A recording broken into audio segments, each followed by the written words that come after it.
Благодарить Творца. Вот честно. Я сегодня здесь буду говорить о слове пожертвования, но это будет необычно. Знаете, по слову я буду свидетельствовать, с вашего позволения, да? Потому что на самом деле вот эта песня, которую мы первую пели сегодня, я пришел сказать спасибо, это, ну вот, про нас, наверное, сегодня. Потому что мы могли бы уже сегодня сюда и не прийти. Но давайте я начну все по порядку. Знаете, вот часто мы говорим о материальных жертвах, да? Материальное. Но иногда жертва духовная, она может сыграть большую роль, чем жертва материальная. В общем, начну сначала. Началось все в пятницу. Мы собирались вечером с супругом ехать в село копать картошку. Мы с сыном раньше поехали, муж приехал чуть позже. И с утра, знаете, у меня было какое-то особое побуждение молиться. Он ушел, дома никого нету, сын спит, я делаю свои домашние дела. Все как обычно, да? Готовка, там, уборка, все такое.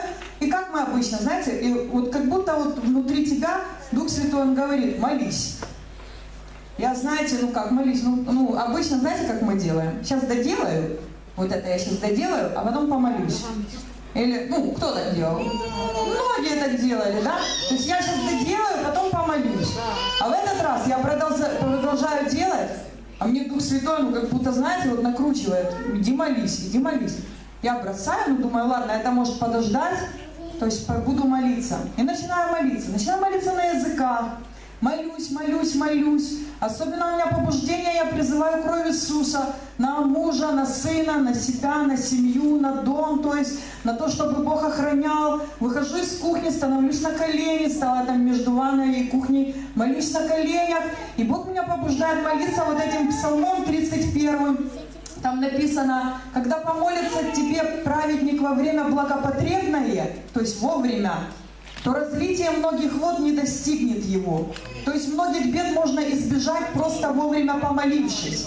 Знаете, многих бед можно избежать. И мы поехали, было все нормально, знаете, ничего не предвещало беды. Мы выкопали картошку, все спокойно, и вечером решили пойти там в ставочек внизу огорода искупаться. Просто с этой стороны пляжа нету, с нашей стороны. Надо было обойти по трассе и перейти на другую сторону. Когда мы шли, мы так немножко возле обочины, а там, знаете, как все, нету тротуарных дорожек, вот этих вот, по которым ходят пешеходы. И мы шли просто задом по ходу проезда машин. Знаете, мы шли, еще так разговаривали, да, с мужем смеялись. Последняя моя фраза была перед тем, как мы услышали визг тормозов. Я говорю: я так устала. Вот сейчас бы легла бы, так и покатилась бы с этой горки. И тут вот этот громкий визг, мы успеваем вот так только обвернуться и видим, как на нас летит машина. То есть, ну, это жуткое, конечно, потому что у тебя ребенок в коляске перед тобой, которому 10 месяцев. Ты уже ни о чем не думаешь. Секунды. Знаете, никакая жизнь перед глазами не пролетает. Если у кого-то есть какие-то грехи, покаяться, наверное, никто не успеет. Это, ну, знаете, так говорят, не знаю, может у кого-то по-другому. Вот Игорь только что говорил, если с 10-го этажа, говорит, летишь, может быть, еще тогда успеешь, говорит, что-то. А говорит, а если вот так вот, ничего, вообще, один момент. Я лечу в одну сторону, муж на машину, на капот его бросает, он разбивает лобовое стекло, и чудом, я говорю, это ангелы Божьи, они просто вот были рядом, и они просто, наверное, катили эту коляску. Там был такой сильный удар, такой толчок, что просто эта, коляска, она покатилась. Но я не знаю, как мы там скооперировались, что это было, наверное, тоже ангелы Божьи, потому что мы в секунду были возле коляски, и уже ребенка я несла на руках. Паша, конечно, там упал, он лежал, у него был сильный удар. И как бы, слава Богу, водитель нормальный тоже попался. Он быстро выскочил из машины, он быстро вызвал скорую помощь, знаете, и нас увезли в больницу, а Павел остался на месте происшествия. Они вместе дождались милицию, да, то есть как бы, и в этом плане, я вам хочу сказать, не ходите по обочинам, вот что я вам еще хочу сказать, не нарушайте, потому что правильно идти навстречу транспорту, когда нет пешеходных дорог. Ну, водитель, он признал также свою вину. Он, когда приехала полиция, он сказал, что я превысил скорость.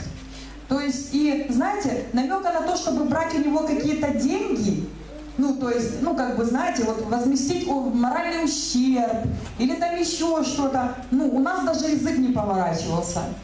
Как бы он тоже молчал со своей стороны, ничего, ну, как бы он такой мялся.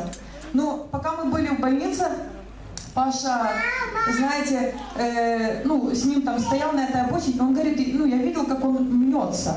Знаете, ему вообще никто не говорил за возмещение ущерба. Мы говорили, да все люди, ну, такое может произойти. И знаете, что он говорил еще в этой ситуации? Человек неверующий. Он говорит, Бог же все видит. Бог все видит. Он, ну, если я был неправ, я отвечу. И он мялся. Когда я приехала, Паша говорит, он дал мне 4500. Он говорит, ну никто ему вообще не говорил ни за какие деньги. Никто ему не говорил вообще, что там, ну, ты нас там поранил или это. Мы переживали больше всего за то, чтобы сохранилась жизнь нашего ребенка.